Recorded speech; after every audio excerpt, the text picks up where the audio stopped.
Everyone, কেমন আছেন সবাই? আশা করছি অনেক অনেক ভালো আছেন, সুস্থ আছেন। কাছে দূরে যে যেখান থেকে এই মুহূর্তে ভিডিওটি দেখছেন, সকলের জন্য রইল অনেক অনেক ভালোবাসার শুভকামনা।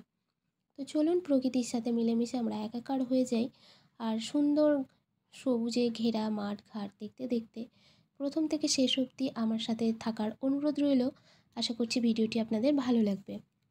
আপনি কি জানেন টাইটানিক মুভির সবথেকে ভাগ্যবান লোকটা কে? সে কি জ্যাক, যে কিনা সবথেকে সুন্দরী মেয়ে রোজের প্রেমে পড়েছিল? একদম না। তবে কি রোজ, যে কিনা মৃত্যুর হাত থেকে বাঁচার জন্য জ্যাককে পেয়েছিল? এবারও না। জ্যাক বা রোজ কেউই না। ভাগ্যবান লোকটি সেই অপরিচিত একজন ব্যক্তি, যিনি জুয়ায় জ্যাকের কাছে তার টিকিটটি হেরে গেছিল। যদি সেই জাহাজের টিকিট জিতে যেত, তাহলে হয়তো তাকে ওই শীতল জলে ডুবে মরতে হতো। মাঝে মধ্যে হেরে যাওয়া ভালো, জানেন? আপনি যদি আপনার পরীক্ষায় ব্যর্থ হয়ে থাকেন, বা আপনি যদি আপনার লাইফে হেরে গিয়ে থাকেন কোনো কিছু ব্যাপারে, বা আপনি যদি আপনার লক্ষ্যে না পৌঁছতে পেরে থাকেন, মনে দুঃখ করবেন না। আপনি যদি আপনার ভালোবাসা হারিয়ে ফেলে থাকেন, দুঃখ করবেন না। মন ভেঙে শরীরের অবনতি ঘটাবেন না। মনে জোর রাখুন, সব কিছুই কোনো না কোনো কারণে ঘটে। মাঝে মধ্যে হেরে যাওয়াটাও ভালো। হতে পারে স্রষ্টা আপনাকে আরও বড় কোনো বিপদের হাত থেকে রক্ষা করলেন। এবার মনে জোর রেখে নতুন করে ভুলকে সংশোধন করে আবার লক্ষ্যে পৌঁছানোর কাজে লেগে পড়ুন। হারলে চলবে না, আর ভয় পেয়েও থেমে গেলে চলবে না। বুঝতে পারছেন? কিছু কিছু সময়ে হেরে যাওয়াটাও অনেক ভালো। ভবিষ্যতে অনেক বড় কিছু দেওয়ার জন্য ইউনিভার্স আমাদের এটা ঠিক করে রাখেন। যা কিছু হয় জানবেন ভালোর জন্য। তো চলুন, আশা করছি আপনাদের এই গল্পটি শুনতে ভালো লেগেছে। আর মনে জোর রাখুন, যে যার স্বপ্নকে সফল করুন। আর কখনোই কোনো কিছু না পাওয়ার কারণে দুঃখ করবেন না। জানেন, দুঃখটা করে অনেকেই বাড়িতে বসে বসে ভেঙে নিজের লাইফের অনেকগুলো দিন নষ্ট করে ফেলে। এটা কিন্তু ঠিক না। ভালো থাকুন, সুস্থ থাকুন, এটাই কামনা করি। তো চলুন, দেখতে পাচ্ছেন এই যে সুন্দর সবুজে ঘেরা মাঠগুলো দেখতে পাচ্ছেন, আমি খুব পছন্দ করি মনে প্রাণে এত সুন্দর সবজি ক্ষেত।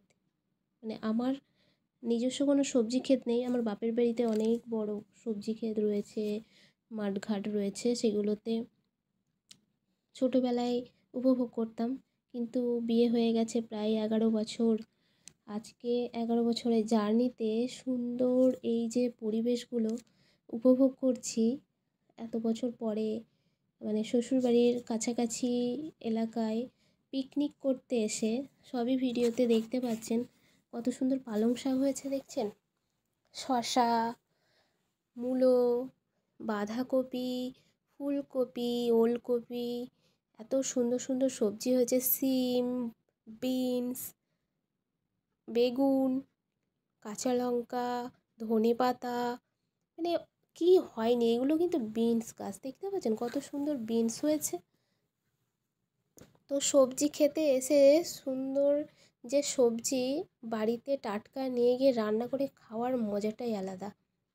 দেখতে পাচ্ছেন আমাদের এতজন নতুন বছরে শুরুতেই আর কি আমরা পিকনিকটা রেখেছিলাম। ছোট ছোট ছেলে মেয়েকে নিয়ে আমরা ফ্যামিলির অনেকগুলো ফ্যামিলি একসাথে আমরা পিকনিকটা করেছি। এই সমস্ত মুহূর্তগুলো কাটানো সত্যিই খুব সুন্দর ব্যাপার। আর তাছাড়া এই স্মৃতিগুলো ভিডিওর মাধ্যমে তুলে রাখা হলো, কখনো না কখনো আবার 2-1 বছর পর যখন দেখব না, তখন বেশ ভালো লাগবে, তাই না? যে কোনো ভিডিও যে করে রাখছি আর আপনাদের সাথে শেয়ার করছি, তার মাধ্যমে কিন্তু ভবিষ্যতে কখনো না কখনো কাজের চাপে ভিডিওগুলো হয়তো দেখা হবে না। অনেক দিন পর যখন খুলে দেখব, তখন সত্যিই খুব ভালো লাগবে যে এই ধরনের মুহূর্তগুলো কাটিয়েছি, তাই না? আর আমাদের ছেলেমেয়েরা তো অনেক বড় হয়ে যাবে, তখন ছেলেমেয়েরা দেখবে আর এই সমস্ত মুহূর্তগুলো উপভোগ করবে। ভালো লাগবে যে না আমরা এরকম ছিলাম, এই করেছি, বাহ! মাকে দেখতে এরকম ছিল, আমাকে দেখতে এরকম ছিল, বাবাকে দেখতে এরকম ছিল, আমাদের বন্ধু-বান্ধবী এমন ছিল, তখন এই রকম ভুল হয়েছে, এরকম ঠিক হয়েছে। আর এই ভিডিওগুলো যখন পরে ভবিষ্যতে খুলে দেখব, তখন মনে হবে অনেক ভুল আমাদের চোখে পড়বে। মানে যত দিন যায়, যত সময় আমাদের হাতে পেরোয়, ততই আমাদের অভিজ্ঞতার খাতা বড় হয়।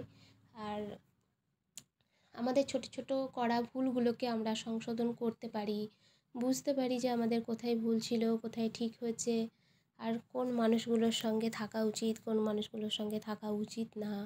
সব কিছুই কিন্তু আমাদের কাছে পরিষ্কার হয়ে যায় আস্তে আস্তে, বুঝতে পারছেন?